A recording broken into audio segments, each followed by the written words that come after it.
पण शिवशंभू महादेवाने काशी सोडल्यानंतर शिवशंभू महादेवांच्या काशीतले अस्तित्व होतं ते शिव नामस्मरण प्रत्येक काशीतले प्रजाजन अगदी खऱ्या मनापासून करत होते. ते शिव नामस्मरण तुझ्या पतीच्या आधिपत्यात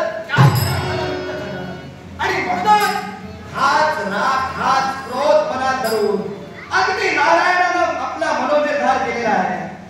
जिथं माझा शिव नाही त्या काशीत माझा शिव नाही, त्या काशीत अगदी नारायण थांबणार नाही.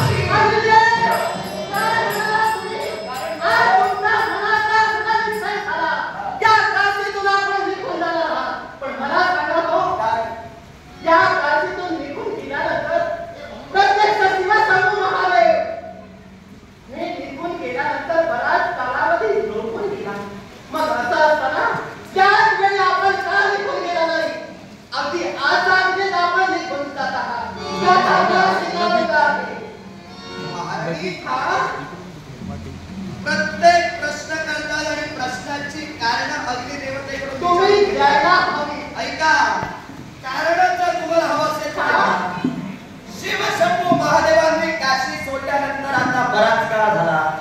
मग शिवशंभू महादेवांनी ज्यावेळी काशी सोडली होती, जर शिवशंभू महादेव काशीत नाहीत म्हणून जर मी काशी सोडतोय तर मी त्याच वेळी सोडायला हवी होती. हा प्रश्न तो उपस्थित केला. प्रश्नाचं समर्पक उत्तर दिले. शिवशंभू महादेवांनी काशी सोडली, पण शिवशंभू महादेवांनी काशी सोडल्यानंतर जी काशी शिवमय होती, ती शिवमय असणारी काशी, या काशीतील शिवशंभू महादेवांचं अस्तित्व, या काशीतील त्यांचं तेज अग्नी नारायण जवळून पाहत होता.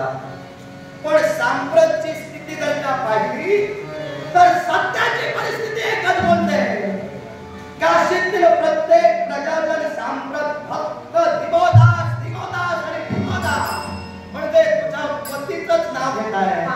अर्थात शिव अस्तित्व शिव नामस्मरण कुणीही करत नाही. ज्यावेळी याची प्रखरतेनं जाणीव अग्नी नारायणाला झाली त्याच वेळी मी निर्णय घेतलेला आहे, जिथं माझा शिव नाही तिथं अग्निदेव थांबणार नाही.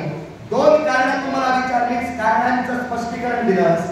आता फक्त एकच मी तुला सांगतोय, जर समजा अग्निदेव या काशीत थांबायला पाहिजे जर का तुमची इच्छा असेल तर काशीत शिवशंभू महादेवांचं असणारं अस्तित्व, शिवशंभू महादेवांचं ते नामस्मरण होतं ते सांप्रत लुप्त होऊन फक्त दिगोदासाच्या नावाचं उच्चारण होत आहे. ते कुठंतरी प्रजाजनांना बंद करायला सांगा. शिव नामस्मरण